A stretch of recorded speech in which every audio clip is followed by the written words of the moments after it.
Heredé una finca ruinosa de mi esposa mientras mi hijo se convertía en el dueño absoluto de un chalet de 3,5 millones de euros en la urbanización más exclusiva de las afueras de Madrid, ese búnker de cristal y envidia llamado La Finca. Cuando se enteró del contenido del testamento, no hubo rastro de luto en sus ojos. Me llamó viejo inútil con una frialdad que me heló la sangre y me dio exactamente 22 días para alargarme de la que había sido mi propia casa. Así que, sin más posesiones que mis recuerdos y una maleta, conduje 2 horas hacia el noreste para dormir en una casa de campo destartalada que nunca antes había visto. Pero cuando abrí la puerta de la finca con una llave oxidada que parecía pesar 1 tonelada, me quedé sin palabras ante lo que el destino, o Elena, me tenía reservado dentro. La mesa de caoba de la notaría parece demasiado ancha y fría hoy. Elena Belmonte, la abogada que Elena contrató en secreto, se sienta a la cabecera con un maletín de piel de ubrique abierto y las gafas de lectura apoyadas con firmeza en el puente de la nariz. Yo estoy a un lado, sintiéndome pequeño en mi traje de luto. Mi hijo, Marcos, y su mujer, Lucía, se sientan frente a mí, inclinados hacia adelante con una voracidad mal disimulada, como si estuvieran viendo el clímax de un concurso de televisión donde el premio es la vida de su propio padre.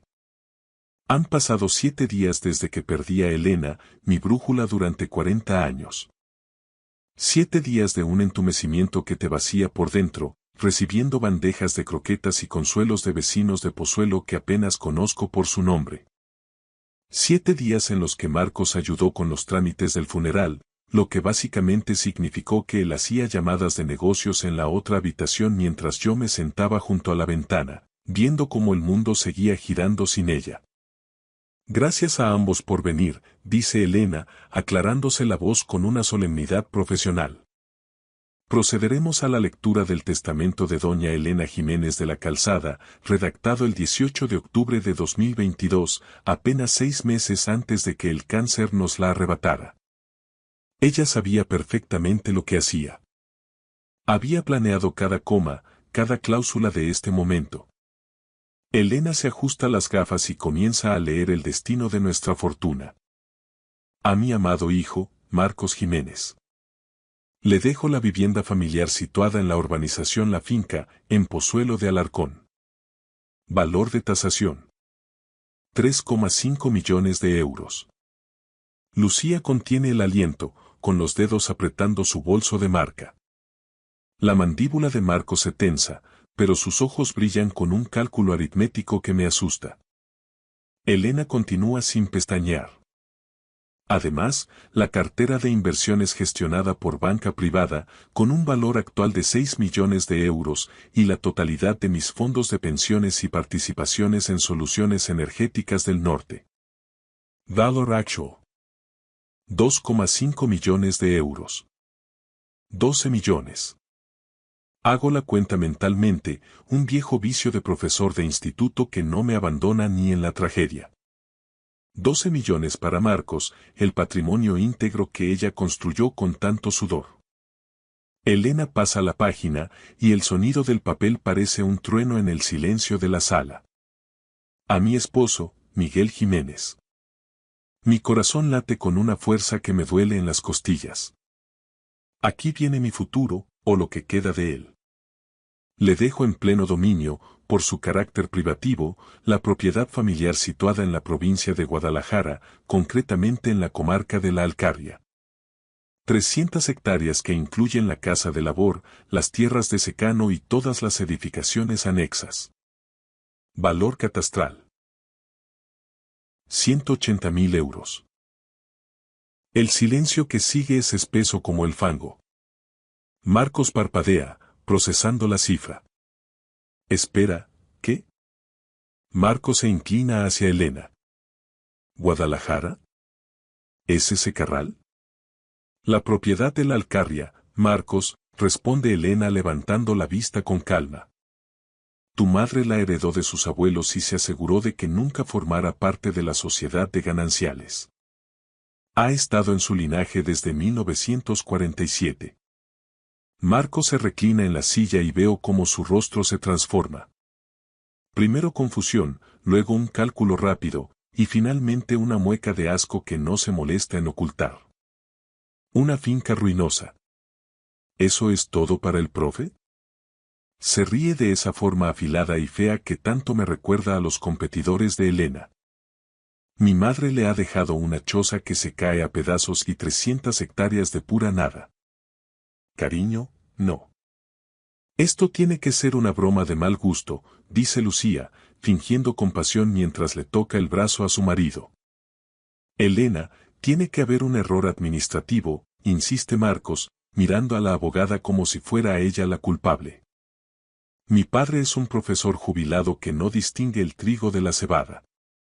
No sabe nada de agricultura. Ese lugar es una carga, no vale absolutamente nada en el mercado actual. La expresión de Elena Belmonte permanece imperturbable, como una estatua de granito. El testamento es de una claridad meridiana, Marcos. Tu madre fue extremadamente específica sobre esta distribución y sobre el hecho de que tu padre poseyera esa tierra sin interferencias. ¿Específica?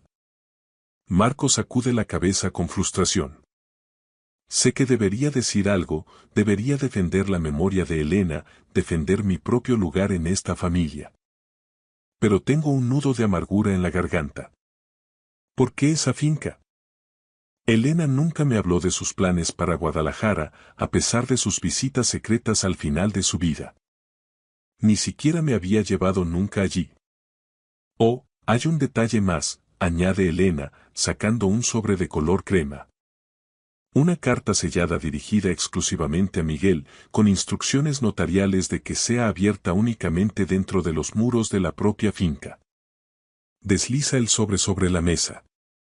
Reconozco la letra firme y elegante de Elena. Miguel, ábrelo en la finca. Confía en mí.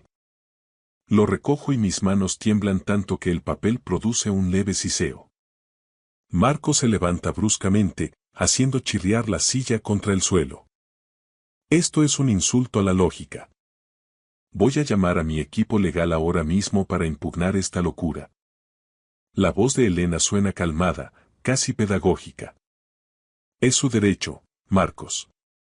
Pero le advierto que este testamento ha sido blindado por los mejores especialistas en sucesiones del país. Es inatacable. Si decide ir a juicio, lo único que logrará será dilapidar una fortuna en costas legales para terminar exactamente en el mismo punto donde estamos ahora. Marcos la mira con odio contenido y luego se gira hacia mí, señalándome con el dedo. Papá, no vas a aceptar esta humillación en serio, ¿verdad? Cede la propiedad a la empresa, yo me encargaré de venderla y te daré una asignación digna. Tu madre. Ella quería que yo tuviera la finca. Tenía sus razones, mi voz se quiebra, pero intento mantener la mirada. ¿La finca? Escupe la palabra como si fuera veneno puro. Tienes 68 años, por Dios. ¿De verdad vas a arrastrar tus huesos a una choza derruida en mitad de la nada, rodeado de polvo y soledad? No lo sé, digo en un susurro, sintiendo el peso de mis años, pero es lo que ella pidió. Aún no la he visto.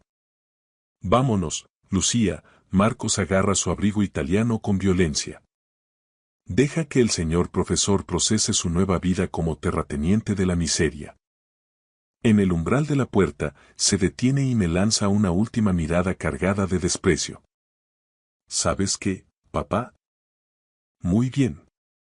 Quédate con tu desierto. Pero no vengas llamando a las puertas de mi casa en la finca cuando te des cuenta de que mamá no te dejó un hogar, sino una soga al cuello en forma de impuestos y deudas de la que no podrás escapar. La puerta se cierra con un estruendo que retumba en toda la notaría, dejándome a solas con mis dudas y el sobre de Elena apretado contra el pecho. El trayecto me llevó casi 3 horas por carreteras secundarias, esquivando las autopistas principales para intentar dilatar el tiempo. Cuando por fin crucé los límites de la comarca de la Alcarria, el sol ya caía abajo, tiñendo de un ocre sangriento los campos de cereal. La llave oxidada, ese pequeño trozo de hierro que ahora era mi único patrimonio, pesaba en mi mano como si fuera de plomo. 22 días. Ese era el plazo exacto que me quedaba en la casa que había compartido con Elena durante 40 años, antes de que Marcos decidiera que su propia comodidad valía más que la memoria de sus padres. Sin embargo, el asedio comenzó mucho antes. Al día siguiente de la lectura del testamento, el rugido brutal de motores diésel me arrancó de un sueño inquieto. Eran apenas las 6 de la mañana y los cimientos de la casa de Pozuelo ya vibraban con una violencia inusual. Me asomé a la ventana con el corazón en un puño y vi 3 camiones pesados bloqueando la entrada principal, con el logotipo de Reformas Hermanos Morán brillando bajo las farolas. Hombres con cascos y rostros indiferentes descargaban martillos neumáticos y equipos de soldadura, mientras un contenedor de escombros chirriaba contra el asfalto con un sonido metálico que me recordó a un grito. Marcos estaba allí, de pie en el porche, luciendo un traje impecable que contrastaba con el polvo que empezaba a levantarse. Con una taza de café en la mano y la mirada gélida, señalaba hacia el ala este. El despacho de Elena. Bajé las escaleras a trompicones, con el pijama aún puesto. Perdone, señor, me soltó uno de los obreros, casi embistiéndome con una carretilla. Mejor que no pase por aquí. Hoy es día de demolición integral. Día de demolición. Lo decía como si estuviera anunciando el parte meteorológico. Seguí el ruido ensordecedor hasta el santuario de mi mujer. 2 hombres ya estaban vaciando las estanterías de roble, arrojando sus libros, ediciones raras de geología y tratados de energía que ella atesoraba, en bolsas negras de basura como si fueran desperdicios. Un tercero, subido a una escalera, destornillaba la placa de bronce de la puerta. Elena Jiménez de la Calzada, directora general. Esperad. Mi voz sonó quebrada, irreconocible para mí mismo. Esos son sus libros. Su despacho. No podéis hacer esto. Marcos apareció detrás de mí, rodeándome con esa condescendencia que ahora era su único lenguaje. Estos tíos tienen un horario muy estricto, papá. Déjalos trabajar en paz. Ya te advertí que las reformas para el nuevo salón de juegos y el gimnasio empezaban esta semana. En ese momento, vi a un obrero agarrar una foto enmarcada que siempre presidía el escritorio de Elena. Era de 1997, el día que inauguraron su primera oficina de consultoría. Ella llevaba un casco de obra blanco, con las mejillas encendidas por el éxito y una sonrisa que iluminaba toda la estancia.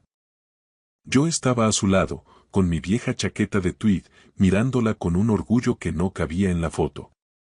¿Puedo quedarme con eso?, pregunté, dando un paso al frente con la mano extendida. El obrero dudó y miró a mi hijo buscando instrucciones. Papá, no seas sentimental. El marco es de plata de ley, de una joyería de la calle Serrano. Vale casi 1000 euros en el mercado de segunda mano. Se queda en el inventario de la casa. No quiero la maldita plata, Marcos. Quiero la foto. La imagen que hay dentro. Marcos simplemente asintió al obrero y señaló con la barbilla hacia el contenedor exterior. Al montón de escombros. No quiero trastos viejos por aquí. Vi cómo se la llevaban por el pasillo, un fragmento de mi historia convertido en basura. Al fondo, otro trabajador forzaba los cajones del escritorio de Elena con una palanca. La madera crujió bajo el metal y sentí como algo se desgarraba definitivamente en mi pecho. Marcos, por favor. Ten un poco de decencia. Tu dormitorio es el siguiente en la lista, dijo él, girándose para consultar su reloj de lujo. Los de la mudanza vendrán al mediodía para vaciarlo por completo. Recuerda que, a partir de ahora y hasta que te marches, solo tienes permiso para usar la habitación de invitados del piso de arriba. Me retiré a la planta superior con los oídos zumbando, aturdido por el estruendo de una vida que estaba siendo desmantelada pieza a pieza. En la pequeña y fría habitación de invitados, saqué mi cartera con manos temblorosas. Dentro guardaba la única foto que logré rescatar de la limpieza de Marcos. Elena y yo el día de nuestra boda, el 18 de junio de 1983. Yo tenía 28 años, era un joven profesor de historia que ganaba lo justo para pagar el alquiler de un piso pequeño en Chamberí. Ella tenía 24, acababa de terminar un máster en geología y ya tenía una oferta de una petrolera internacional de la que yo ni siquiera sabía pronunciar el nombre. Nos casamos en un juzgado gris, sin banquetes de 1000 cubiertos ni orquestas, solo nosotros dos, los testigos y un fin de semana inolvidable en un hostal rural perdido en la sierra. 2 años después nació Marcos. Elena amaba su trabajo. El barro de las plataformas, la tensión de las negociaciones, el poder de decidir. A mí nunca me importó estar en un segundo plano, yo amaba mi vocación docente, los veranos libres para leer y, sobre todo, que nuestro hijo tuviera el ejemplo de una madre tan brillante, audaz y decidida. En 1995, ella dio el salto y fundó Soluciones Energéticas del Norte. Yo tuve mis dudas, el miedo al fracaso me atenazaba, teníamos una hipoteca y un niño de 10 años que dependía de nosotros, pero ella no vaciló. Tenía razón, como siempre. Para el año 2000 ya era millonaria. En 2005 compramos la mansión de Pozuelo. Yo seguía dando clase, feliz con mis alumnos, mientras el imperio de Elena crecía. Marcos creció envuelto en esa opulencia. Colegios británicos, coches deportivos cada cumpleaños, viajes de esquí en Vaqueira y veranos en yates por el Mediterráneo. Fue en esa abundancia donde lo vi alejarse, primero de nuestros valores y luego de mí. Siempre pareció más fascinado por los balances de resultados que por las personas que los generaban. Todo cambió en agosto de 2021. Elena entró en la cocina después de una revisión médica y soltó las palabras que detuvieron mi tiempo. Es cáncer, Miguel. Fase 3. Me jubilé anticipadamente sin pensarlo, quería exprimir cada segundo a su lado. Pero incluso en sus últimos meses, mientras el tratamiento la consumía, Elena guardaba silencios extraños. Viajes repentinos a Guadalajara que nunca justificaba y reuniones a puerta cerrada con Elena Belmonte que duraban horas. ¿En qué estás trabajando ahora, cariño?, le preguntaba yo, acariciándole la mano. Solo cerrando cabos sueltos, Miguel. Pequeños detalles para que tú no tengas que preocuparte por nada. El 27 de febrero de 2023 llegó el final. Elena apenas tenía fuerzas para respirar, pero reunió un último aliento para atraerme hacia ella. Miguel. Confía en la finca, susurró, clavando sus ojos en los míos. ¿Qué? ¿La de Guadalajara? ¿Por qué ahora? Todo lo que necesitas para sobrevivir está allí, apretó mi mano con una fuerza asombrosa para su fragilidad. No dejes que Marco se la quede. Pase lo que pase, prométemelo. No entendí el motivo, pero se lo juré. Falleció a la mañana siguiente. Tenía 64 años y un mundo de secretos que ahora empezaban a asomar. Ahora, sentado en esta cama que no es mía, escucho el aullido de los taladros abajo. Están destrozando su legado, el lugar donde levantó un imperio de la nada. Miro de nuevo la foto de nuestra boda, ella sonríe con valentía, como si supiera que la batalla no ha hecho más que empezar. No sé qué me dejaste en ese secarral, Elena, susurro contra el cristal de la foto, pero iré allí. Confiaré en ti hasta el final. 14 de marzo. Solo quedan 16 días de tregua antes del desahucio emocional. Estaba depositando la última caja de libros en el maletero de mi viejo coche cuando un Lexus plateado, silencioso como un depredador, entró en el garaje. Un hombre de unos 50 años, vestido con un traje azul marino de corte impecable y portando un maletín de cuero fino, bajó del vehículo con una sonrisa profesional ensayada. Papá, te presento a Ricardo Maza, dijo Marcos, apareciendo tras él como un director de escena. Es un especialista de primer nivel en gestión de la dependencia y protección de patrimonio para mayores. Tenemos que hablar de cosas importantes, ahora que aún hay tiempo. Dejé la caja en el suelo, sintiendo el frío del hormigón subir por mis piernas. ¿Sobre qué exactamente?, pregunté, limpiándome el polvo de las manos en los pantalones. Sobre tu futuro, Miguel. Sobre asegurar que no te falte nada cuando la realidad de tu situación te supere. Dentro, en el comedor donde Elena y yo habíamos celebrado tantas nochebuenas, Masa desplegó una carpeta azul sobre la mesa de caoba. En la primera página, con una tipografía negrita y autoritaria, se leía: escritura de poder preventivo y autocuratela. Señor Jiménez, comenzó Masa con una voz suave, casi aceitosa, propia de quien vende seguros de vida, su hijo está legítimamente preocupado por su bienestar. Tras la pérdida de su esposa, es natural que la gestión de un patrimonio tan complejo como el que Elena ha dejado pueda abrumarle. Este documento es una red de seguridad. Autoriza a Marcos a gestionar sus finanzas, sus propiedades y, lo más importante, sus decisiones médicas si usted entra en un proceso de deterioro cognitivo o físico. Acerqué el documento a la luz de la lámpara. La letra era pequeña, densa, un laberinto de cláusulas diseñadas para atrapar. Leí la primera página con atención.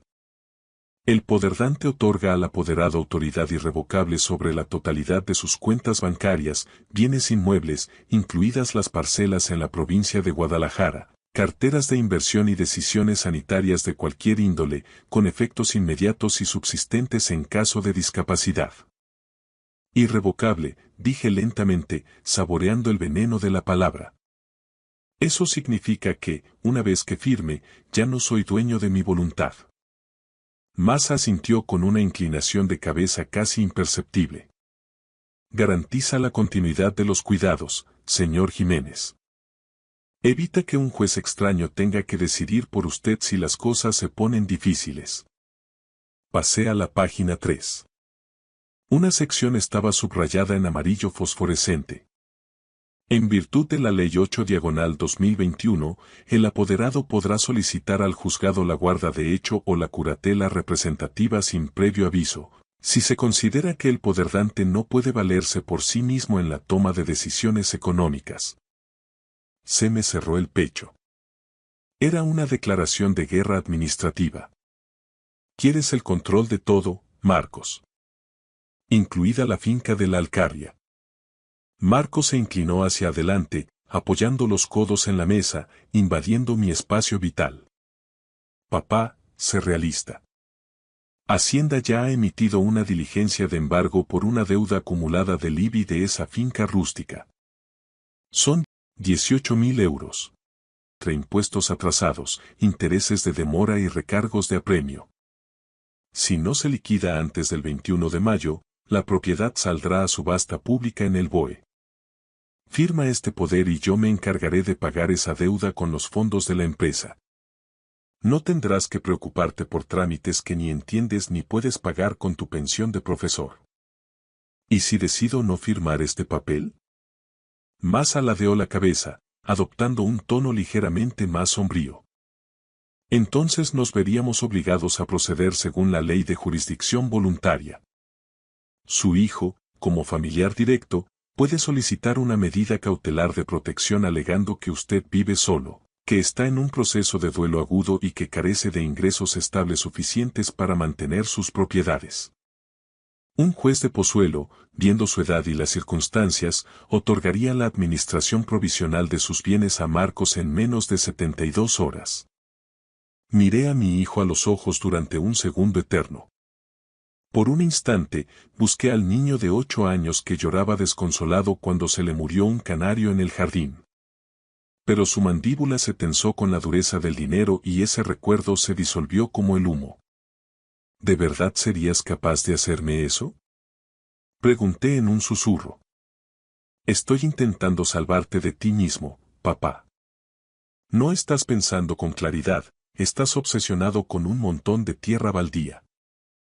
Cerré la carpeta con un golpe seco y la deslicé de nuevo por la mesa hacia ellos. Fuera de mi vista. Los dos. Masa se levantó con elegancia, cerrando su maletín. Marcos, En cambio, no se movió de inmediato. Me miró con una mezcla de lástima y desprecio. Tienes 2 semanas, papá. Piénsalo muy bien, porque si no firmas por las buenas, presentaré la demanda de incapacitación y un juez decidirá por ti dónde vas a pasar el resto de tus días. No le di el placer de una respuesta. La puerta principal se cerró con una fuerza que hizo vibrar los cristales. Me quedé solo en la penumbra del comedor, mirando el rastro de la carpeta azul sobre la madera. En el silencio, la voz de Elena volvió a resonar en mi memoria como un mantra. Miguel, confía en la finca. No dejes que Marcos se la quede. 5 días después, el 19 de marzo, estaba terminando de vaciar la habitación de invitados cuando noté que el contenedor de reciclaje en la acera rebosaba de papeles y carpetas viejas. Marcos había estado haciendo limpieza de archivos durante toda la semana, borrando cualquier rastro de la gestión de su madre. Arrastré el cubo hacia el garaje para revisarlo, un último instinto de protección, y una carpeta de cartón manila se escurrió al suelo. En la pestaña ponía, con la letra redonda y perfecta de Lucía: Papá, opciones residenciales. Dentro había folletos satinados de la residencia Los Olivos, atención integral para la tercera edad. La portada mostraba un edificio de ladrillo visto, frío y funcional, rodeado de un césped amarillento y seco. Las fotos del interior eran desoladoras. Un comedor bajo luces fluorescentes, bandejas de plástico compartimentadas y residentes en sillas de ruedas alineados frente a un televisor silenciado en un pasillo sin ventanas. Debajo de los folletos, encontré el golpe de gracia. Un contrato de preinscripción ya impreso. Nombre del residente: Miguel Jiménez. Alojamiento: habitación compartida, ala B, asistidos. Cuota mensual: 2.800 euros. Depósito de fianza: 5.600 euros. Fecha prevista de ingreso: 20 de abril de 2023. Autorizado por Marcos Jiménez, en calidad de futuro tutor / apoderado. Entonces mis ojos se clavaron en la fecha de la firma, al final del documento. Ejecutado el 28 de enero de 2023. Lo leí 3 veces para asegurarme de que mi vista no me engañaba. 28 de enero. Casi un mes antes de que Elena falleciera. Mientras ella todavía estaba viva en la habitación de al lado, conectada a un tanque de oxígeno y luchando por cada bocanada de aire, mi hijo ya estaba negociando el precio de mi encierro. Ya había decidido que yo era un estorbo que debía ser confinado en una habitación compartida del ala B. Me temblaban las manos de una forma incontrolable. Busqué en mi teléfono las reseñas de Los Olivos. Tenía 2,1 estrellas.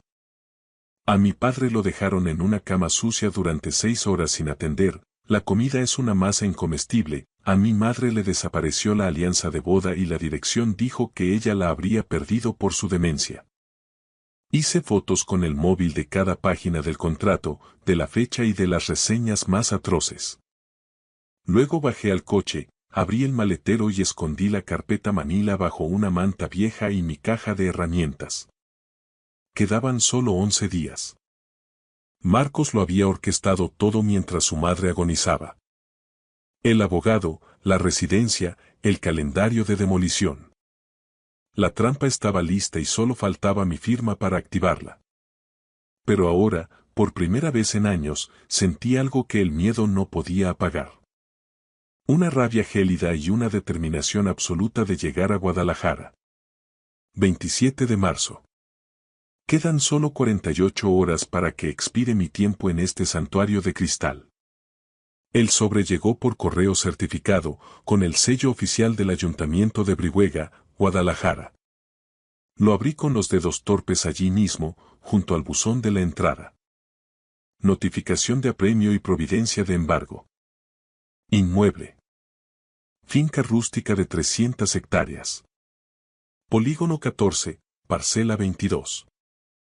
Titular: Don Miguel Jiménez. Importe total de la deuda. 18.577,43 euros, incluye principal de IBI, recargo de apremio del 20%, intereses de demora y costas de notificación. Fecha límite de pago voluntario. 21 de mayo de 2023. El impago en la fecha señalada dará lugar a la ejecución forzosa mediante subasta pública en el portal de subastas del BOE. Mi pensión de profesor de instituto, tras 40 años de servicio, es de 2.100 euros netos al mes. Aunque dejara de comer y apagara la calefacción, no había forma humana de reunir esa suma en 2 meses. Entré en la casa arrastrando los pies. Marcos estaba en el salón, repantigado en el sofá de cuero blanco, consultando su iPhone con una mueca de aburrimiento. ¿Ha llegado algo de correos?, preguntó sin levantar la vista. Al ver el papel oficial en mi mano, estiró el brazo y me lo arrebató. Ah, la notificación de embargo de la Diputación. Te lo advertí la semana pasada, papá. Estás fuera de tu liga. Dijiste que eran 15.000 euros. Le recordé, sintiendo un sudor frío en la nuca. Redondeé a la baja para no asustarte, pero Hacienda no perdona los intereses de demora. Mira, he estado haciendo números. Esa finca es un pedazo de tierra seca, un secarral con una casa ruinosa que solo genera gastos, pero estoy dispuesto a quitártela de las manos por afecto. Te ofrezco 50.000 euros. En efectivo. Con eso puedes alquilar un piso coqueto en el centro de Madrid o en una buena zona de Guadalajara y vivir con desahogo tus últimos años. 50.000 euros. ¿Por 300 hectáreas? Pregunté, tratando de recordar lo poco que sabía de precios de suelo rústico. Es mucho más de lo que vale esa ruina en el mercado, sentenció él con esa seguridad de tiburón financiero. Estoy siendo excesivamente generoso. Además, yo me haré cargo de los impuestos y de las deudas pendientes. Considéralo un favor familiar, un gesto para que no acabes arruinado y en la calle por culpa de un capricho de mamá. Lo pensaré, dije, guardándome el papel en el bolsillo. Esa misma noche, mientras terminaba de empaquetar mis pocos libros de historia, recibí una llamada cifrada de Elena Belmonte. Miguel, ¿puedes hablar con total libertad? He tenido noticias de que Marcos te ha hecho una oferta agresiva por la finca. 50.000 euros. ¿Es cierto? ¿Cómo te has enterado tan rápido? Porque su equipo legal me ha llamado esta tarde. Querían saber si la masa hereditaria podía condonar la deuda del IBI antes de la transmisión. Escúchame bien, Miguel. Esa finca vale muchísimo más de lo que Marcos te ofrece. No firmes nada. Ni a él, ni a ningún fondo de inversión. Todavía no. Elena, no puedo pagar 18.000 euros. Mi pensión no llega para cubrir un embargo de la agencia tributaria. Me van a quitar la tierra de todas formas. Lo sé, y Elena también lo sabía. Por eso ve a la finca el 29 de marzo, tal como ella estipuló en sus últimas voluntades. Abre el sobre crema. Todo lo que necesitas para defenderte está allí. Debes saber que Elena blindó esa propiedad hace 18 meses mediante una cláusula de patrimonio protegido y una sustitución fideicomisaria. Está a tu nombre exclusivo y con carácter inembargable por deudas ajenas a la propia explotación. Ni su poder notarial ni sus amenazas pueden tocarla. Marcos no tiene ningún derecho legal sobre ese suelo, por mucho que grite. Entonces, ¿por qué está tan desesperado por comprármela por una miseria? Porque él sospecha algo que tú aún ignoras, Miguel. Y Elena sabía que él intentaría devorar tu herencia en cuanto ella no estuviera. Ella pasó 2 años preparándose quirúrgicamente para este asalto. No dejes que gane por puro cansancio. Al día siguiente, bajo una lluvia fina que envolvía Madrid, acudí al despacho de Elena en el barrio de Salamanca. Me entregó un segundo sobre, más pequeño, que Elena había depositado bajo custodia con instrucciones de entregármelo hoy, 28 de marzo, justo el día antes de mi partida definitiva hacia el campo. Elena me pidió que te recordara 3 verdades fundamentales antes de que cruces esa puerta, dijo Elena, mirándome a los ojos con una mezcla de respeto y tristeza. Primero, la finca está protegida por un muro legal infranqueable. Segundo, posees recursos que ni siquiera imaginas. Y tercero. Hizo una pausa larga, aclarando su garganta. Sus últimas palabras para ti fueron: dile a Miguel que sigo cuidando de él, incluso desde el otro lado. Se me cerró la garganta de golpe y el aire se volvió pesado. Salí del despacho apretando el sobre contra mi pecho como si fuera un escudo. La finca vale mucho más. Patrimonio protegido. Recordé a Elena con su casco de obra blanco, caminando entre las jaras de Guadalajara el verano anterior a caer enferma. Se detuvo, miró el horizonte de la sierra y me dijo: esta tierra ha sido generosa con mi familia durante generaciones, Miguel. Y todavía le queda un último regalo, el más grande de todos, para darnos cuando más lo necesitemos. Mañana por la mañana cargaría el coche por última vez. Mañana descubriría qué secreto guardaba aquel rincón olvidado de la Alcarria. 28 de marzo. Queda apenas un día para que el ultimátum de mi propio hijo se cumpla. Me despertó el rugido brutal de un motor diésel que parecía vibrar dentro de mis propios pulmones. Salí corriendo al jardín trasero, todavía abrochándome la camisa. Una excavadora de orugas estaba ya posicionada en el centro de lo que fue el santuario personal de Elena, arrasando sin piedad su jardín de rosas. ¡Para! ¡Detente ahora mismo!, grité, agitando los brazos con una desesperación que me quemaba la garganta. El operario, un hombre joven que evitó mi mirada, apagó el motor. Marcos apareció por el lateral de la casa, impecable en su traje, con una carpeta de piel bajo el brazo. ¿Qué demonios estás haciendo, Marcos?, pregunté, señalando el desastre de tierra removida. Es el equipo de paisajismo, dijo él con una calma gélida. Voy a instalar una piscina de borde infinito y un cenador de diseño. Los trabajos de excavación empiezan hoy mismo para aprovechar la licencia de obra. Ese es el jardín de tu madre. Ella trajo esos esquejes uno a uno de sus viajes. Era el jardín de Elena, papá. Esta es mi propiedad ahora y no tengo intención de vivir en un museo botánico del siglo pasado. Se giró hacia el operario con un gesto autoritario. Continúa, no pierdas más tiempo. La cuchilla de acero volvió a morder la tierra, triturando las lavandas y los rosales de Castilla que perfumaban nuestros veranos. 20 años de cuidados, de podas al amanecer y de mimos constantes, quedaron reducidos a fango y raíces muertas en cuestión de segundos. Pero entonces divisé un arbusto que todavía resistía en el borde, milagrosamente intacto. El rosal amarillo. Elena lo plantó personalmente en nuestro 25º aniversario de boda.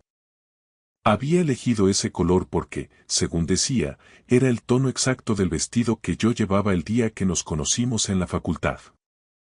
Caminé decidido hacia la máquina, ignorando a Marcos. Me arrodillé en la tierra húmeda y empecé a cavar con mis propias manos, ignorando el dolor en las uñas y la suciedad que manchaba mi ropa. Papá, ¿qué estás haciendo? Estás haciendo el ridículo, me espetó Marcos, acercándose con paso rápido. No respondí. Cavé con una furia que no sabía que poseía, apartando piedras y tierra compacta hasta que sentí el cepellón libre. Levanté el rosal con un cuidado infinito, acunando las raíces mientras la tierra caía por mis antebrazos como arena de un reloj que se detiene. No puedes llevarte eso, dijo Marcos, bloqueándome el paso. Forma parte del terreno, legalmente es mío. Lo miré fijamente a los ojos. Durante un largo momento, el ruido de la excavadora pareció desvanecerse.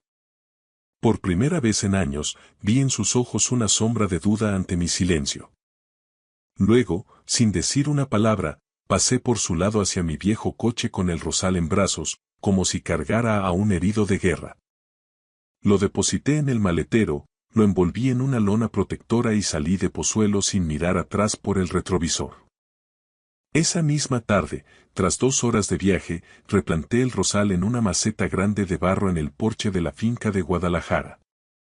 La casa de labor era pequeña, de piedra caliza desgastada por el tiempo, con las vigas de Sabina sufriendo bajo el peso de las décadas, pero el silencio era absoluto y, sobre todo, era mi silencio.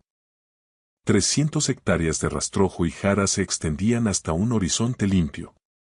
Sin excavadoras, sin abogados, solo el viento de la sierra y un cielo inmenso.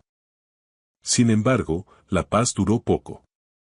Esa noche la ansiedad no me dejó cerrar los ojos. A las 11 en punto, mi móvil vibró sobre la mesa de madera. Era una llamada de Marcos.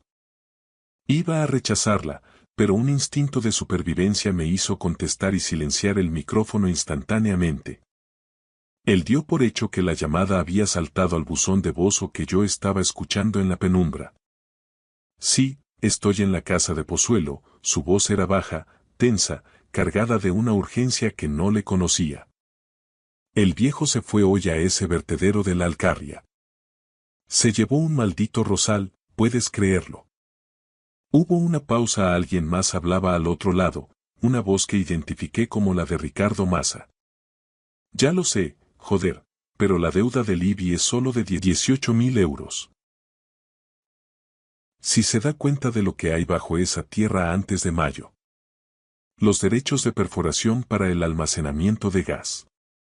Todo el sector energético está pendiente de esa parcela. Si se entera antes de que consiga que firme la cesión, perdemos toda nuestra ventaja estratégica. Mi pulso se aceleró de forma violenta.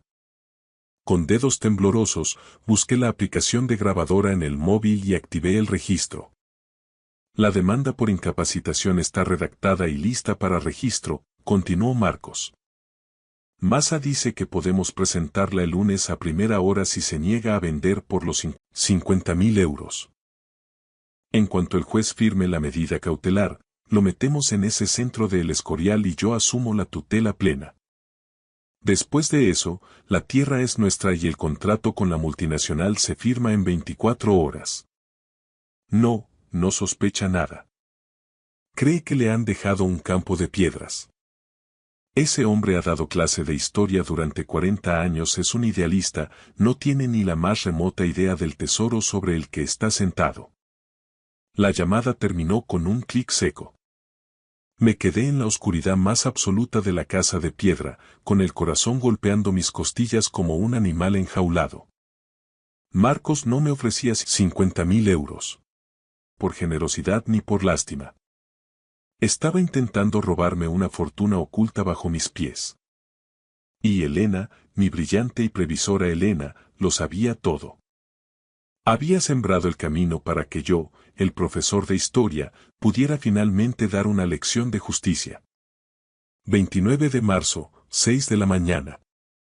La luz grisácea del amanecer se filtraba por las persianas de la habitación de invitados en Pozuelo mientras terminaba de cerrar mi única maleta. Al revisar el bolsillo de una vieja rebeca de lana de Elena que aún conservaba su aroma a jazmín, encontré una nota doblada con su caligrafía firme. Mira en el desván del granero de la finca. Caja de seguridad. Confía solo en Elena y en Eduardo. ¿Quién era Eduardo? Bajé las escaleras en silencio. La mansión, despojada de sus cuadros y de su alma, se sentía como un sepulcro de lujo. Marcos me esperaba en el porche, apoyado en la barandilla con una suficiencia insoportable, observando cómo cargaba el coche. ¿Por fin te vas al destierro, papá? Preguntó con una sonrisa de victoria. Es lo mejor para todos. Sí, me voy, respondí secamente, sin mirarlo. Conduje hacia Guadalajara con el corazón latiendo al ritmo de los limpiaparabrisas. Al llegar a la finca, ignoré la casa y fui directo al granero de piedra. Entre aperos de labranza oxidados y olor a paja vieja, localicé una trampilla oculta tras unas vigas que llevaba a un altillo. Allí, bajo una lona militar, descansaba un baúl de hierro antiguo. La llave pequeña que Elena me entregó en Madrid encajó con un clic que rompió el silencio del campo. Dentro había 2 carpetas gruesas y una carta personal. Abrí el sobre con manos temblorosas. Miguel, si estás leyendo esto, es porque nuestro hijo ha hecho exactamente lo que yo temía. Siento haberte ocultado la verdad, pero necesitaba que estuvieras a salvo de sus redes legales hasta este momento. Bajo estas 300 hectáreas de tierra inútil se encuentra una de las mayores bolsas de gas natural de la meseta central, descubierta por mis ingenieros hace años y mantenida fuera de los balances oficiales. Eduardo, el antiguo guarda, tiene los informes geológicos originales visados. Abrí la primera carpeta, de color rojo. Era un expediente de auditoría forense. Contenía pruebas irrefutables de que Marcos había estado desviando fondos de Soluciones Energéticas del Norte durante toda la enfermedad de su madre. Falsificaciones de firmas digitales, facturas infladas y transferencias a cuentas en paraísos fiscales. Un total de 370.000 euros. Elena no solo lo había documentado todo con la precisión de una ejecución hipotecaria. Había tendido una trampa perfecta. La segunda carpeta, azul, detallaba una conspiración entre Marcos y Víctor Herranz, el competidor más despiadado de Elena en el sector energético. Marcos le había vendido información privilegiada a cambio de una comisión millonaria que se activaría en cuanto yo, el viejo incapaz, le vendiera la finca por los miserables 50.000 euros de su oferta. De repente, el crujir de la grava me puso en alerta. Un Mercedes negro de gran cilindrada se detuvo frente al granero. Marcos bajó del coche, seguido de un hombre de aspecto severo. Víctor Herranz en persona. Papá, se acabó el tiempo de las lamentaciones, dijo Marcos, entrando en el granero con la arrogancia de quien se cree dueño del mundo. Firma ahora mismo los papeles de venta a la sociedad de Víctor o el lunes a las 9 presentaremos la demanda de incapacitación en el juzgado de primera instancia de Pozuelo. No te dejaremos ni para el abono del autobús. Salí de la penumbra del granero con las carpetas apretadas contra el pecho. No voy a firmar nada, Marcos. Y por cierto, tengo grabada tu confesión de anteayer sobre tus planes para mi encierro. Marcos se detuvo en seco. Su rostro, antes rosado por el éxito, se volvió del color de la ceniza. ¿De qué demonios hablas? Balbuceó. Hablo de los 370.000 euros. Que le robaste a tu madre mientras ella se asfixiaba en su cama, le lancé la carpeta roja a los pies, desparramando las pruebas de sus desvíos. Hablo de tu pacto de traición con Herranz para expoliar los derechos de gas de esta tierra. Víctor Herranz miró a Marcos con un desprecio absoluto, como quien mira a una herramienta inservible. Dijiste que el viejo era un ignorante y que todo estaba bajo control, Marcos. Me has hecho perder el tiempo. En ese momento, un segundo vehículo llegó a la finca. Era Elena Belmonte acompañada por un hombre con placa y traje oscuro. Miguel, te presento al inspector Torres, de la UDEF, dijo Elena con una voz cargada de autoridad. Elena estuvo colaborando estrechamente con la Unidad de Delitos Económicos durante los últimos 2 años de su vida. Ella quería que esto se resolviera por la vía penal si Marcos cruzaba la línea. Marcos intentó articular una defensa, pero las palabras se le morían en la boca. Tu madre introdujo una cláusula de indignidad sucesoria en el fideicomiso, Marcos, continuó Elena. Al intentar coaccionar a tu padre y conspirar contra el patrimonio familiar, has perdido automáticamente tu herencia de 12 millones de euros. Según el artículo 756 del Código Civil, eres indigno de sucederla. Todo ese dinero y las acciones de la empresa pasan ahora a una fundación de becas de investigación energética. Te quedarás solo con lo que pusiste a tu nombre ilegalmente, que será embargado de inmediato para pagar las multas y resarcir a la empresa. Marcos se desplomó de rodillas sobre la tierra seca y polvorienta de la Alcarria, la misma que él despreciaba. Víctor Herranz, sin decir una palabra, subió a su Mercedes y desapareció en una nube de polvo. Lo siento mucho, Marcos, dije, mirándolo con una mezcla de tristeza y alivio. Tu madre quería que comprendieras, aunque fuera de la forma más dura, que un legado no se construye con la rapiña y el engaño, sino con el honor y el respeto a la sangre. Marcos permaneció allí, de rodillas sobre la tierra roja y seca de la Alcarria, mientras el inspector Torres le informaba de sus derechos con esa frialdad burocrática que precede a la tormenta judicial. No hubo esposas metálicas aquel día, la ley en España a veces camina con pies de plomo, pero el desprecio en el aire pesaba más que cualquier condena de prisión. El vacío en los ojos de mi hijo era más profundo que cualquier celda. Había apostado el amor incondicional de su madre contra la codicia de un extraño, y en su ambición ciega, lo había perdido absolutamente todo. Su herencia, su estatus y su alma. Pasaron 6 meses desde aquel enfrentamiento bajo el sol de Guadalajara. La finca ya no era ese terreno baldío que Marcos pretendía malvender. Gracias a la mediación de Elena y bajo la supervisión de Eduardo, quien resultó ser el antiguo jefe de prospecciones de Elena y su confidente más leal, formamos una comunidad de explotación responsable. Con un equipo de ingenieros que priorizaban el respeto al paisaje alcarreño, comenzamos la extracción controlada de los recursos energéticos. Pero Elena tenía razón en su última carta. El verdadero regalo no eran los dividendos ni los derechos de perforación. Utilicé los primeros fondos para restaurar la vieja casa de labor, respetando cada piedra caliza y cada viga de Sabina. La convertí en la Fundación Elena de la Calzada, un centro de retiro y residencia para profesores jubilados con pensiones mínimas y un programa de becas para jóvenes de la zona rural que deseaban estudiar geología o ingeniería. Aquel lugar, que mi hijo llamó Choza Derruida, se llenó de vida, de libros y de conversaciones inteligentes al calor de la chimenea. El rosal amarillo que rescaté de las garras de las excavadoras en Pozuelo ahora florece con una fuerza asombrosa junto a la entrada principal. Sus pétalos son un recordatorio diario de que la vida, al igual que la dignidad, puede volver a brotar con más fuerza incluso después de haber sido arrancada de raíz por la traición. Marcos intentó contactarme un par de veces desde un pequeño piso alquilado en una zona humilde de las afueras de Madrid, después de que sus cuentas fueran intervenidas por la UDEF. Sus mensajes siempre seguían el mismo patrón.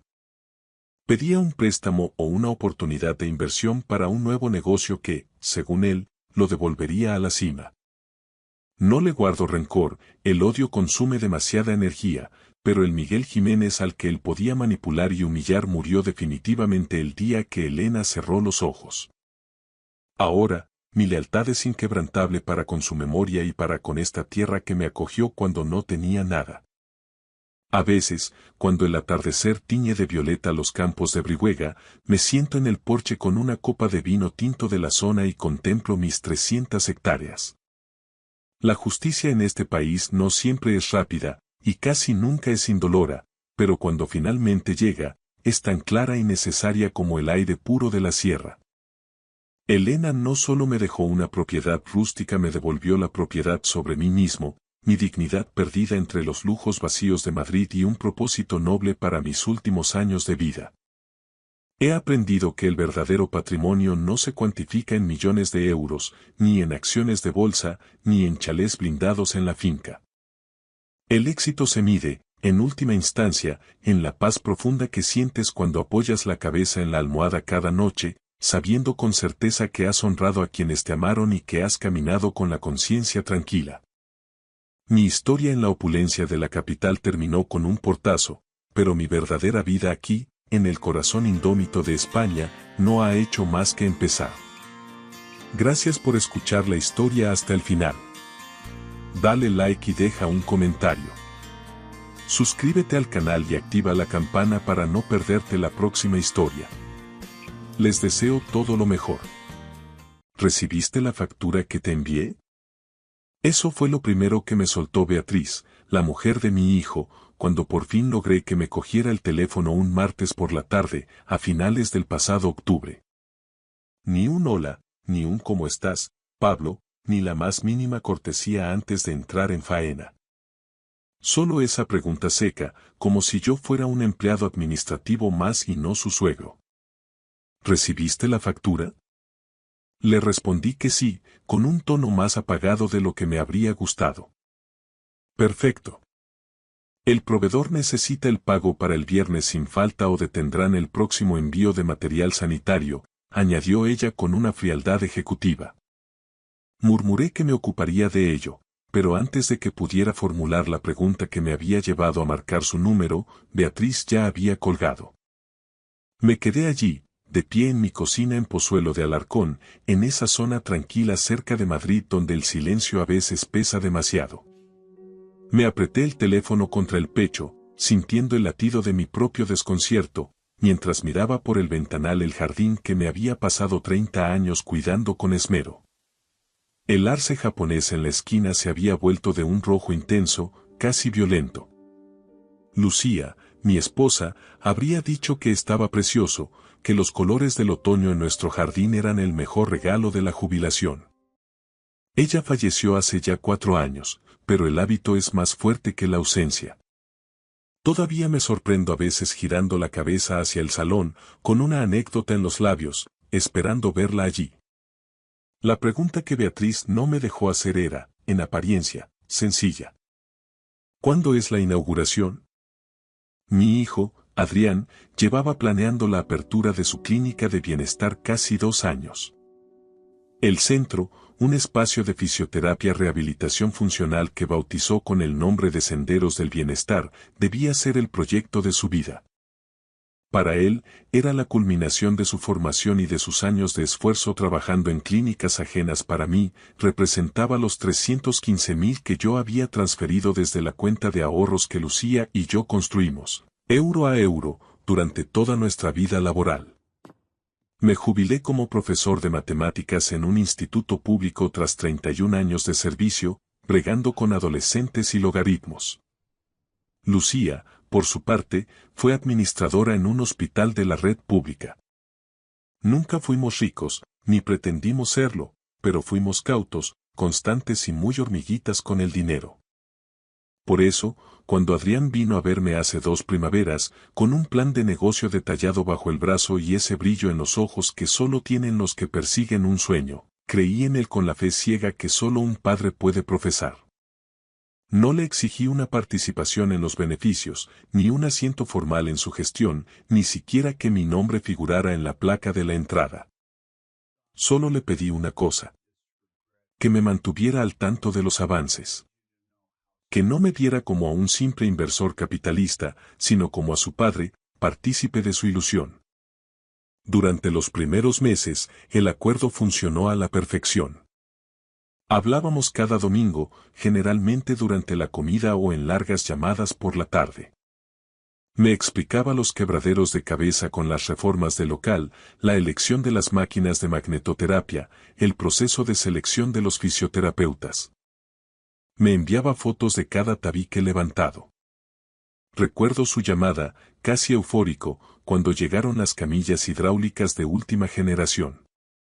Fueron meses de cercanía, de sentir que mi jubilación servía para construir algo duradero. Pero entonces, su esposa, Beatriz, tomó las riendas de la administración de la clínica. Intento ser justo con ella y no dejarme llevar por el rencor. Beatriz es una mujer extremadamente organizada, resolutiva y es evidente que adora a Adrián. Sin embargo, desde que asumió el control financiero, algo que Adrián me comunicó con una timidez que entonces no supe interpretar, justificándolo con la experiencia de ella en gestión sanitaria, el flujo de información empezó a secarse. Nuestras llamadas dominicales se volvieron breves, casi monosilábicas, y pronto se hicieron más espaciadas. Finalmente, las llamadas cesaron. En su lugar, empezaron a llegar mensajes de WhatsApp asépticos y, de vez en cuando, el reenvío de alguna factura pendiente de pago. Me convencí a mí mismo de que era el proceso natural. Un negocio nuevo absorbe hasta el último gramo de energía y los hijos adultos deben volar solos. He leído suficientes columnas de psicología en los suplementos dominicales como para saber que un padre que no sabe retirarse a tiempo acaba siendo un estorbo emocional. Sin embargo, hay una línea muy fina, pero muy dolorosa, entre dejar espacio para que alguien crezca y ser desplazado deliberadamente hacia los márgenes. En aquel momento, mientras miraba mi jardín rojo en Pozuelo, empezaba a sospechar cuál de las dos cosas me estaba ocurriendo a mí. No era solo falta de tiempo, era algo mucho más calculado. El viernes siguiente a esa llamada tan gélida sobre la factura, decidí que no podía seguir esperando una invitación que parecía no llegar nunca. Cogí las llaves del coche y conduje hasta la clínica. Era la primera vez que me acercaba por allí en 3 meses largos.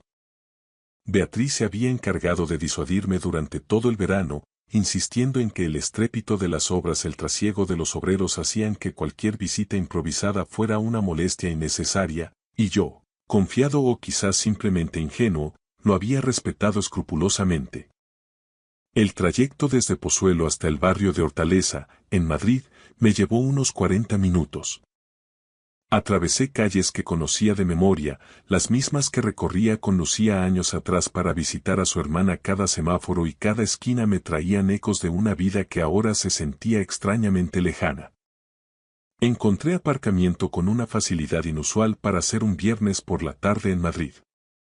Caminé hacia el edificio con el corazón latiéndome con una fuerza impropia de mi edad y me detuve en seco a unos metros de la entrada. Ya no había rastro de andamios ni de lonas protectoras. Había plantas elegantes en el escaparate y cuadros cuidadosamente enmarcados que aportaban un aire de serenidad al interior. Sobre la puerta, un letrero impecable rezaba: Senderos del Bienestar. Fisioterapia y rehabilitación.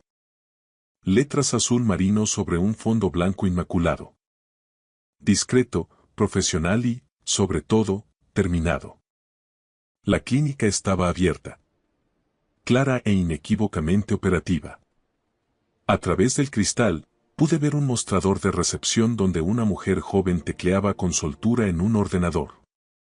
Había 2 personas esperando en los sofás con carpetas de documentos en el regazo.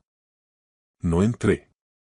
Me quedé allí, plantado en la acera como un extraño, haciendo un rápido y doloroso cálculo mental. El letrero ya no brillaba con el fulgor de lo recién instalado, tenía ligeras marcas de agua donde la lluvia de las últimas semanas había dejado su rastro. Las plantas de las macetas habían tenido tiempo de crecer y asentarse. Aquello no se había inaugurado ayer.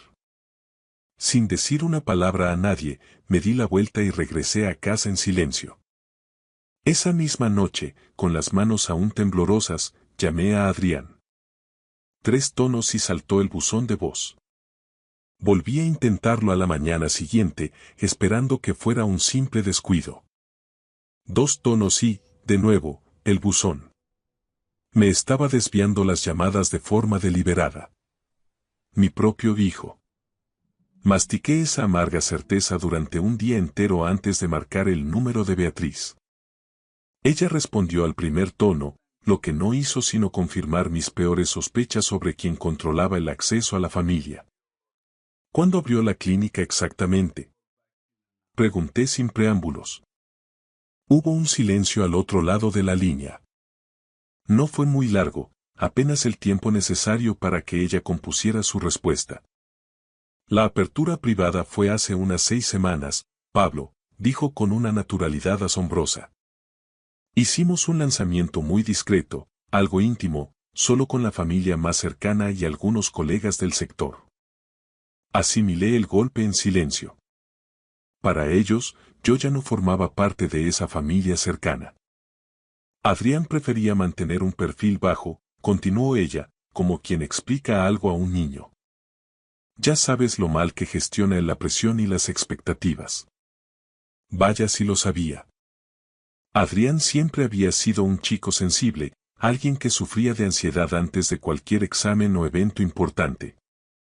Toda mi vida me había esforzado por protegerle de cualquier estrés innecesario. Lo que nunca imaginé, en mis 65 años, es que mi propia presencia en el mayor logro profesional de mi hijo pudiera ser clasificada por su esposa como estrés innecesario. Beatriz, dije, esforzándome por mantener esa voz serena y modulada que 30 años de docencia me habían enseñado a usar en los momentos de crisis, puse 315.000 euros en ese proyecto. Algo que te agradecemos profundamente, replicó ella, cortando cualquier asomo de sentimentalismo. Adrián te llamará en algún momento de esta semana. Pero no llamó. Pasaron los días y el teléfono permaneció mudo. No soy una persona que suele actuar por impulsos viscerales.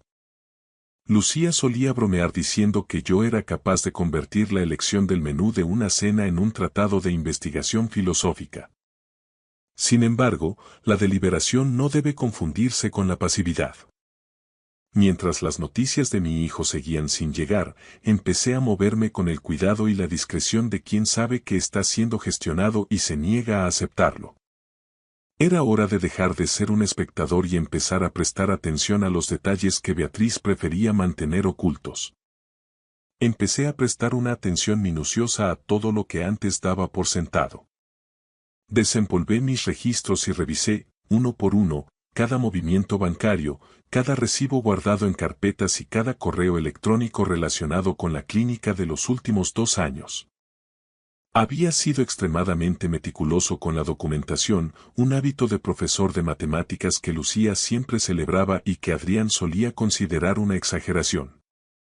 Lo que encontré al desplegarlo todo sobre la mesa de madera del comedor, bajo la luz mortecina de la tarde, fue una imagen inquietante que los detalles aislados habían mantenido oculta hasta entonces. El acuerdo original entre Adrián y yo nunca se plasmó en un contrato formal ante notario. Yo sugerí formalizarlo al principio para evitar malentendidos, pero mi hijo se mostró profundamente dolido por la propuesta. Papá, por favor, que somos familia, me dijo con una decepción que me hizo sentir mezquino por haber sugerido siquiera la palabra contrato.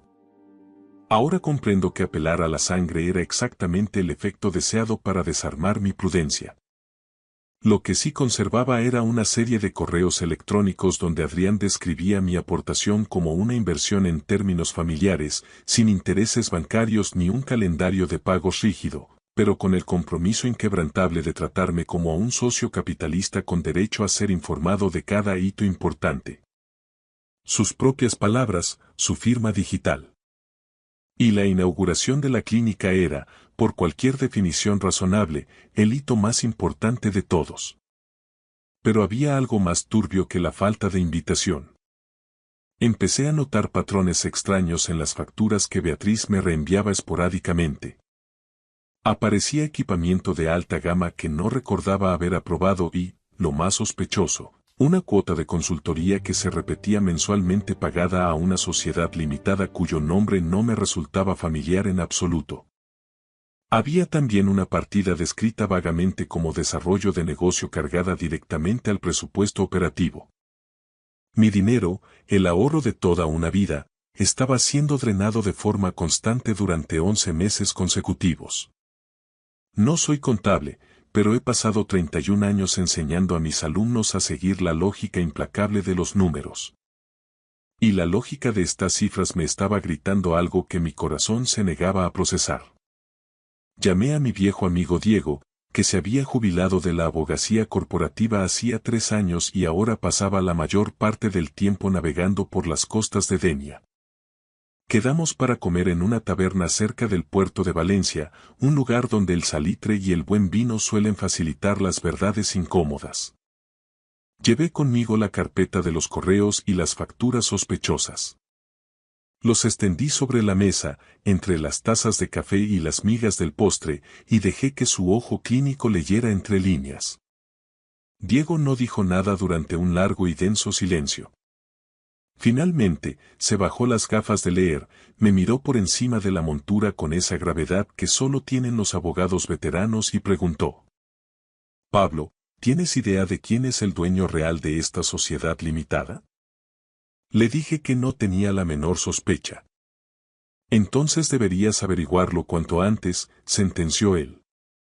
Siguiendo su consejo, contraté a una gestora jubilada llamada Carmen, una mujer que hacía trabajos puntuales de auditoría y, lo más importante, hacía muy pocas preguntas.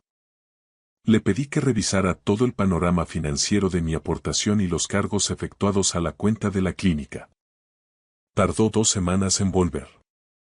Cuando lo hizo, traía un resumen de 4 páginas y una expresión en el rostro que reconocí al instante. Era la misma cara que yo ponía durante 3 décadas cuando tenía que dar malas noticias a los padres de mis alumnos más problemáticos. La sociedad limitada, efectivamente, recibía una cuota mensual de la clínica en concepto de consultoría estratégica. El administrador único de esa sociedad resultó ser el hermano de Beatriz, un hombre llamado Raúl. Según las indagaciones de Carmen, Raúl no tenía experiencia previa en gestión sanitaria, ni en fisioterapia, ni en nada que pudiera justificar una cuota mensual de 2.600.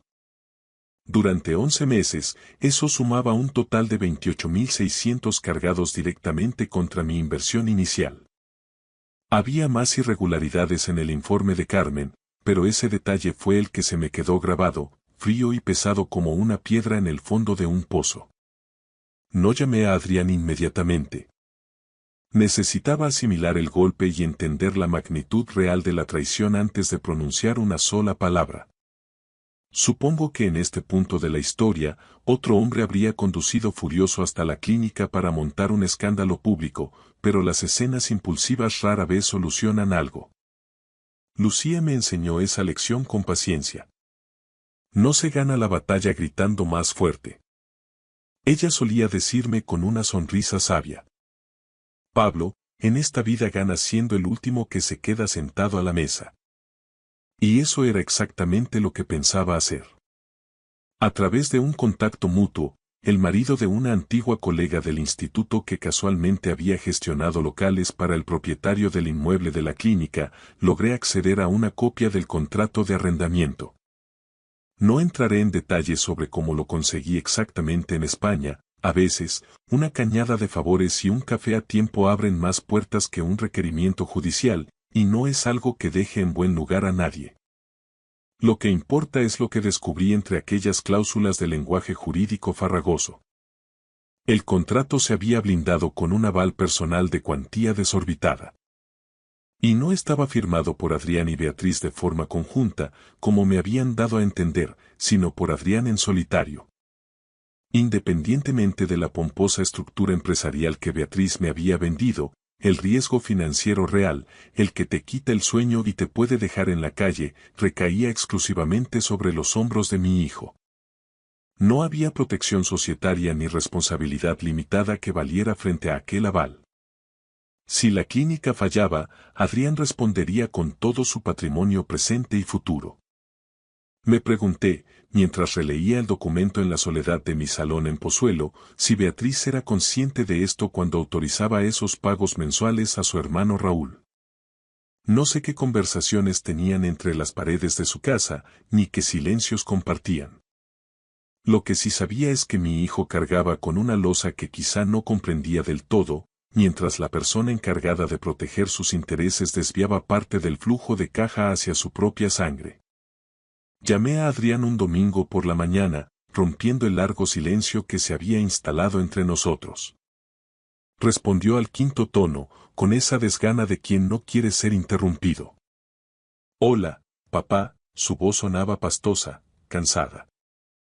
No se mostró sorprendido, sino más bien como un hombre que lleva tiempo esperando una conversación inevitable y no ha pegado ojo anticipándola. Me gustaría pasar por la clínica, le dije, midiendo cada palabra. No quiero presentarme de improviso, así que te aviso con tiempo. Estaré allí el martes por la tarde. Hubo una pausa densa, un vacío al otro lado de la línea. Claro, papá. Faltaría más. Me gustaría que Beatriz estuviera presente. Es importante que estemos los tres. Otra pausa. Esta vez mucho más larga, casi eterna. Se lo preguntaré, respondió al fin. Por favor, hazlo. Es necesario, Adrián. La reunión del martes fue, posiblemente, uno de los momentos más amargos de mi vida. Me pasé todo el fin de semana preparándola con la misma meticulosidad con la que organizaba las tutorías más conflictivas de mi carrera. Con método, sin un ápice de ira y con el firme objetivo de llegar a un entendimiento constructivo en lugar de imponer un castigo ejemplar. Llevé conmigo el informe detallado de Carmen, mis registros de correos electrónicos y la copia del contrato de alquiler. Adrián y Beatriz me recibieron en el pequeño despacho trasero de la clínica, un espacio funcional que olía a pintura fresca y desinfectante. Mi hijo parecía no haber dormido en una semana, tenía ojeras profundas y evitaba mi mirada. Beatriz, en cambio, se veía serena, envuelta en esa calma ensayada que algunas personas se ponen como una armadura antes de entrar en batalla. Puse los documentos sobre la mesa, justo en el espacio físico que nos separaba, y dije en voz baja: me gustaría que revisáramos estos números juntos. Por el bien de todos. Lo que siguió fueron 2 horas de tensión contenida que no pienso transcribir al detalle. Hay cosas que pertenecen a la intimidad de una familia y allí deben quedarse. Beatriz intentó justificar los honorarios de Raúl como un apoyo logístico estratégico imprescindible durante la fase crítica de puesta en marcha. Adrián, con la mirada perdida en un punto de la pared, balbuceó que no conocía el alcance real de lo que se estaba facturando. Beatriz insistió, con una frialdad que me erizó la piel, en que él estaba al tanto de todo. Finalmente, Adrián admitió que había firmado autorizaciones genéricas y cheques en blanco, confiando ciegamente, sin revisar ni un solo detalle. Fue doloroso de presenciar.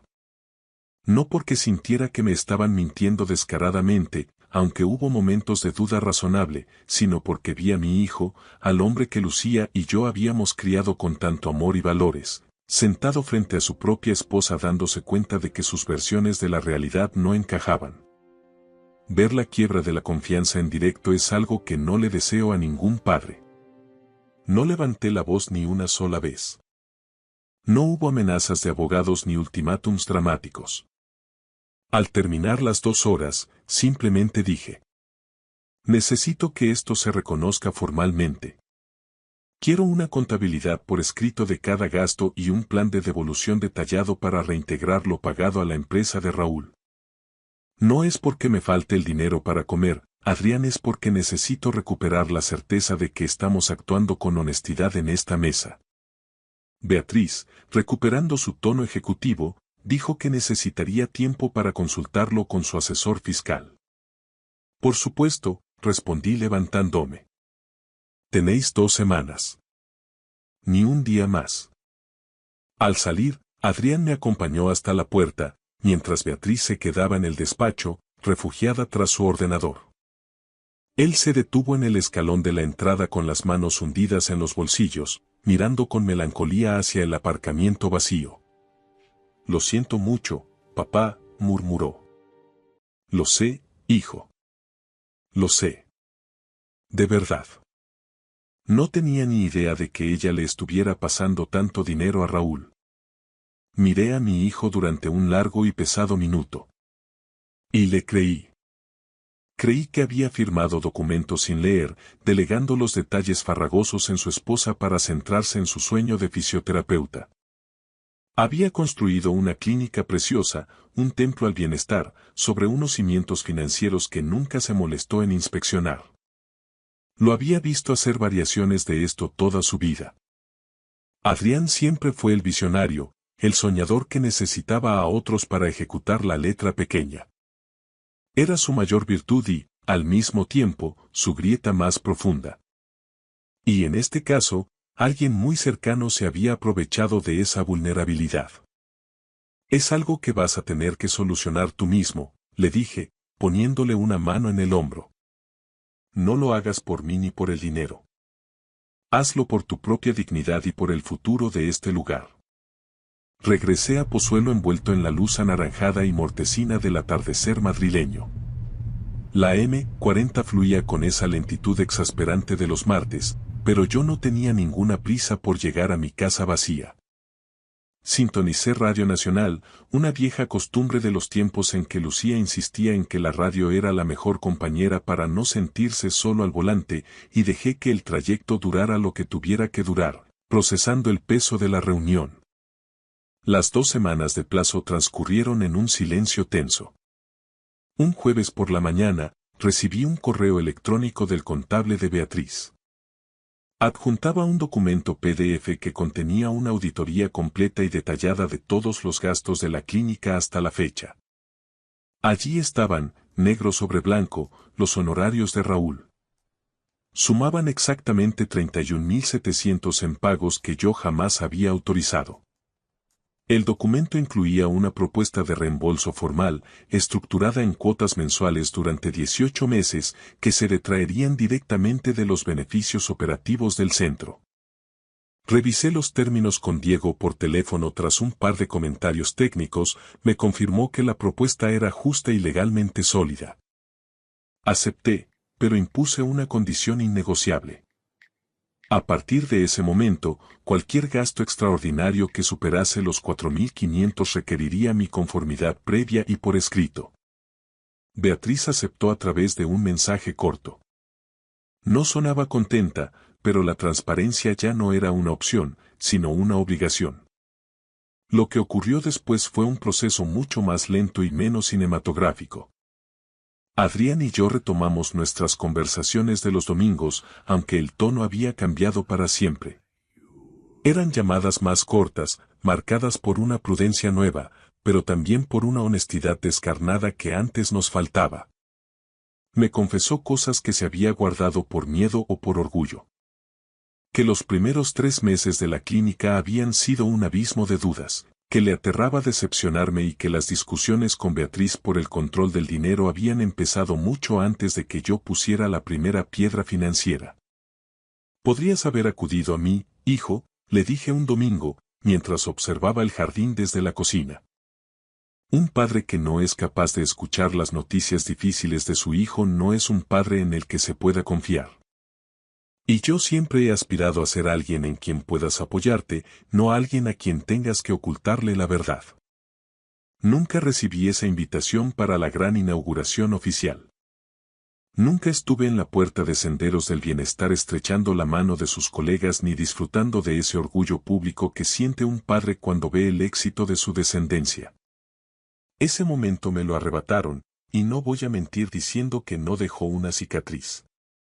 Me dolió, y me sigue doliendo cuando paso por delante de la fachada y veo el letrero azul.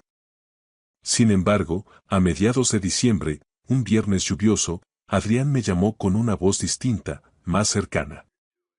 Me preguntó si quería acercarme a la clínica para una cena de Navidad anticipada y privada.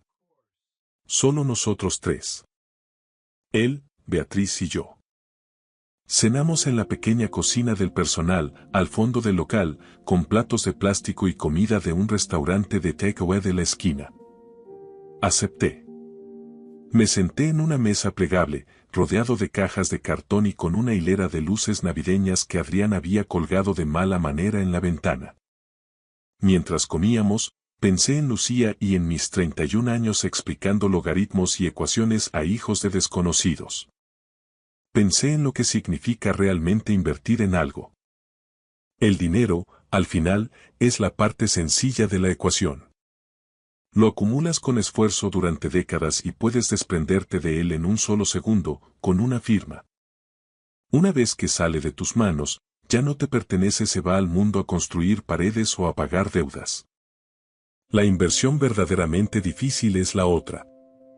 La que haces en una persona a lo largo de los años con tu paciencia, tu presencia física y tu voluntad de no levantarte de la mesa incluso cuando los números no salen y la confianza se agrieta. No sé si Adrián y Beatriz han resuelto sus diferencias matrimoniales, ese es su camino, no el mío. Pero sé que mi hijo me miró aquella noche, por encima de los recipientes de plástico, y me dijo: «Papá, esto no existiría sin ti». Y en ese momento, supe que no hablaba de los 300.000 euros. Tengo 65 años.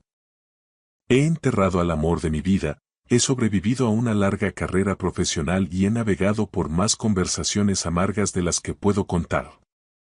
La lección que he extraído de todo esto, y la que daría a cualquier padre en mi situación, es que un contrato no es una señal de desconfianza, sino un acto de respeto supremo.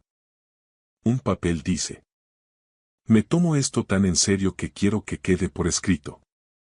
Dice: creo tanto en este proyecto que quiero que sea real y transparente para ambos. La clínica de mi hijo funciona bien ahora. Los reembolsos llegan puntuales el primer día de cada mes, como un reloj suizo.